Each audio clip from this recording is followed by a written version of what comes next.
오늘 이 말씀을 우리는 너무 잘 아는 사건의 내용이죠. 이 말씀을 하시게 된 동기가 뭐냐? 그 배경은 실족하게 하지 말아라 하면서 이 소자에게 어떤 한 사람이라도 용서하지 아니하면 너희들은 결국 업신여김으로 그를 실족하게 한 것이다. 이런 말씀을 하시면서 또 형제가 범죄하거든 이렇게 하라. 어제 아침에는 그렇게 말씀했죠. 이런 말씀이 계속 이어집니다. 그러면서 질서를 위해서는 1차, 2차, 3차 단계적으로 개인적으로 권고하고 또 안 되면 두세 사람 증인과 심지어는 교회 앞에 이렇게 쭉 이야기를 하면서 어떻게 해서라도 돌아오기 위해서 힘쓰고 이렇게 하는데, 이런 부분들을 주님이 다 말씀을 해주셨을 때 베드로가 말을 해요. 베드로가 용서라고 하는 말씀이구나. 실족하게 하지 말라는 것을 말씀하셨구나 해서 항상 그 말을 듣고 재빠르게 민첩하게 거기에 따라서 말한 자가 지혜롭고 또 잘 알아듣구나, 이런 것을 인정받을 수 있잖아요. 그래서 베드로가 이제 그런 말을 해요. 21절 보면 그때 베드로가 그때에 방금 이야기했던 어린아이를 놓고 가르쳤던 것, 또 교회 질서를 위해서 누가 범죄하거나 그 사람을 권고하고 이런 내용들을 말씀하셨을 때 그때 베드로가 말하기를 주여 형제가 내게 죄를 범하면 7번이나 용서해 주리까. 7번이나 율법을 율법 시대는 한 번도 용서가 안 되죠. 이는 이로 눈으로 갚아라 이렇게 말했잖아요. 근데 7번이나 용서하니까 베드로는 어마어마한 용서를 생각하고 가르쳐 주님께 말씀드렸어요.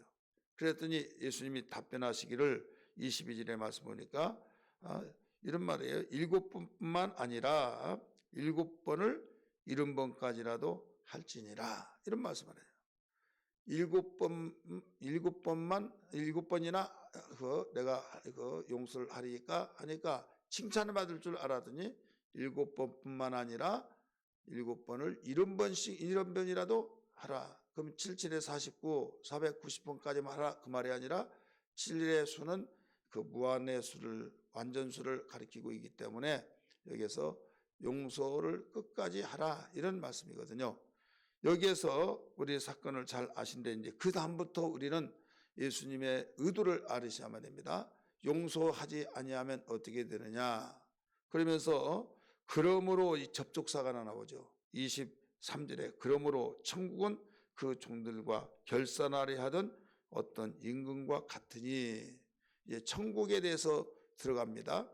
용서에 대한 것을 베드로가 굉장히 율법에 비하면 자기는 관대한 사랑을 가지고 용서하에 대해서 칭찬받을 줄 알고 7번이나 용서하리까 했더니 7번뿐만 아니라 7번을 70번씩이라도 용서를 해야 된다라고 가르쳐 주시면서 그러므로 하면서 천국은 마치 이 종들과 결산하려 하던 어떤 임금과 같다, 이 말씀을 하면서 한 예를 들어서 이 말씀을 하고 있습니다. 실례를 들어서 그러면서 결산을 하다 보면 채권자, 채무자 결산은 뭐겠습니까?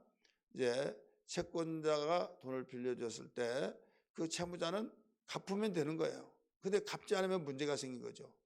근데 그것도 1만 달란트, 1만 달란트는 금으로 60kg를 말하고 있습니다. 60kg. 환산이 안 되죠. 여러분이 꼭 한번 환산을 한번 해보시기 바랍니다. 끝나시고 3.75g이 금 한 돈입니다. 3.75g이 금 한 돈인데 이게 60kg라고 하면 얼마인가를, 한 돈에 얼마가 인지 잘 모르겠습니다만은 20만 원을 가지고 계산으로 해본다면 어마어마한 돈이라는 걸 알아야만 합니다. 요한계시록 여기에 보면 16장 21절에 한 달란트짜리 60kg짜리가 하늘에서 우박이 떨어져서 말세에 환란 시대 그런 어마어마한 날들이 오게 된 것을 가르쳐 주고 있죠. 그래서 거기에 한 달란트가 60kg다라고 가르쳐 줬어요. 시대마다 달랐는데 신약 시대 때에는 60kg로 이게 바뀌어집니다. 한 달란트가. 그런데 그 돈을 갚으라고 했더니 좀 참아달라고 갚겠습니다만 아니면 전체 너희 처자식을 다 볼모로 잡고 늘 처벌하겠다. 그랬더니 참아달라고 하면서 진심으로 눈물을 흘리면서 용서를 빌 때 참 딱해서 용서해주겠다. 열심히 살아라 해서 거기서 나왔습니다. 나오자마자 자기가 100데나리온을 받아야 할 채무자가 지나가는 거예요. 마침 잘 만났다 해가지고 멱살을 잡고 내 돈 내놔 빨리. 그러니까 자기가 이 주인에게 말했던 그런 심정으로 그 사람도 참아달라고 내가 꼭 갚겠다고. 그런데 이거 한두 번이냐 내가 또 속을 줄 아냐 해서 옥에 가둬버렸어요. 자, 그런 사실들을 봤던 이 사람들이 이거 야 너무하지 않느냐. 아니 이 한 달란트를 가진 그렇게 많은 채권도 채무도 다 탕감해 주는데 비교도 되지 않는 한 데나리온이 하루 품삯이라고 한다면 100데나리온이면 100일치의 노동 싸게예요. 그럼에도 불구하고 용서를 하지 않았다. 그래서 그 주인에게 가서 이야기했더니 그 주인이 노발대발하면서 야 불러와라 해서 결국은 그 앞에 갑니다. 너 내가 듣자고 한데 너 열차차 이렇게 했다며 내가 너에게 그 많은 돈을 탕감해 줬는데 고작 100데나리온을 안 준다고 감옥에 가두느냐 해서 감옥에 가둬버리고 주님이 하신 말씀이 있어요. 거기에서 얼마나 그 주인이 노예했는지 감옥에 가두라. 빚을 다 갚기 전까지는 나오지 못할 것이다. 말을 했어요. 35절 보세요. 너희가 이제 결론을 말합니다. 각각 마음으로부터 형제를 용서하지 아니하면 나의 하늘 아버지께서도 너희에게 이와 같이 하시리라. 단순한 용서를 해주지 아니하리라.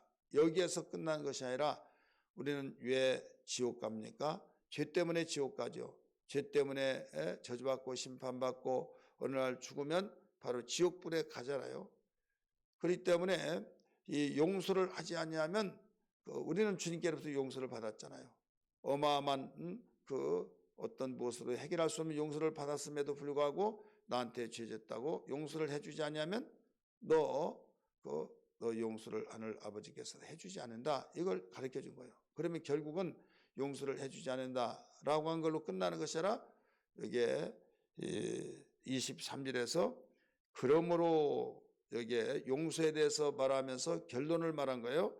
천국은 그 종들과 결산하리다 하던 어떤 임금과 같다 하시면서 한 예로 쭉 이야기가 나오더니 결론적으로 이제 35절에 그 말씀이 나온 거예요. 용서를 해주지 않는다. 용서를 할 때만이 용서를 받고 만약에 용서하지 못하면 감옥에 가두어서 바로 이 주인과 종의 관계 속에서 이런 채권자는 반드시 갚아야 된다 이거죠. 우리 인간이 어떻게 죄 문제를 용서를 받을 수 있겠습니까? 하나님의 은혜로만 받을 수 있죠.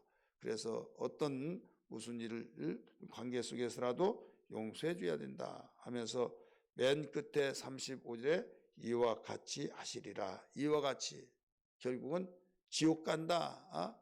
이렇게 우리는 보아야만 됩니다. 왜 그런가 하면 23절에 천국을 가르쳐 줬잖아요. 그런데 용서하지 못하면 이와 같이 된다라고 할 때 좀 극단적인 이 확대 해석이라고 생각할 수 있겠지만은 이 흐름 자체가 그렇게 주님은 가르쳐 줬어요. 23절하고 쭉 한 예를 들어서 말씀하시고 용서하지 못한 사람에게 35절에서 그렇게 말씀을 해 주셨기 때문에 많은 사람들은 용서해 주지 않으면 용서도 받지 못한다. 거기까지는 수없이 알고 듣고 또 그런 줄 알고 있다 이거죠. 그러나 여기에서 한 단락에서 가르쳐준 21절에서 35절에 있는 말씀 보면 예수님은 그러므로 하면서 천국을 설명하시면서 이제 어떤 주인이 그 종에게 그 채권 채무자의 관계 속에서 그렇게 갚으라고 했던 안 갚았던 것을 탕감해 줘야 되는데 자기는 고작 거기에 비교할 수 없을 정도로 얼마 되지 않은데도 그걸 용서해 주지 아니할 때 다시 감옥에 가두고 그 용서 채무를 다 갚기 전까지는 옥에서 나올 수 없다 했다 이거죠. 그러면서 이제 여기에서 한 사건을 예를 들고 주님은 여기에 35절에서 너희가 각각 마음으로부터 형제를 용서하지 아니하면 나의 하늘 아버지께서도 너에게 이와 같이 하시리라. 용서하지 아니하시리라. 용서하지 않으면 죄의 문제가 해결되지 않기 때문에 그 죄로 인하여서 지옥 간다. 이런 지옥이라고 어디가 나왔냐? 여기에 23절에 있는 그 말씀을 비추고 이 스토리 자체를 모두 전체로 볼 때는 그렇다 하는 것을 알아야 될 줄 믿기 바랍니다. 그러므로 오늘 이 시간에 기도할 때 하나님 성령의 충만함으로 주여 어떤 죄든지 용서해 주고 용서해 줘서 주여 용서할 능력을 주옵소서. 그리하여 주님 항상 하나님의 은혜로 살아가는 능력 되게 하여 주옵소서. 우리 용서받고 용서해 주고 이것이 하나님께서 원하신 것이다 하는 것을 일러주셨사오니 이 말씀이 생명이 되게 해달라고 우리 기도하는 아침 되기를 주의 이름으로 축원합니다.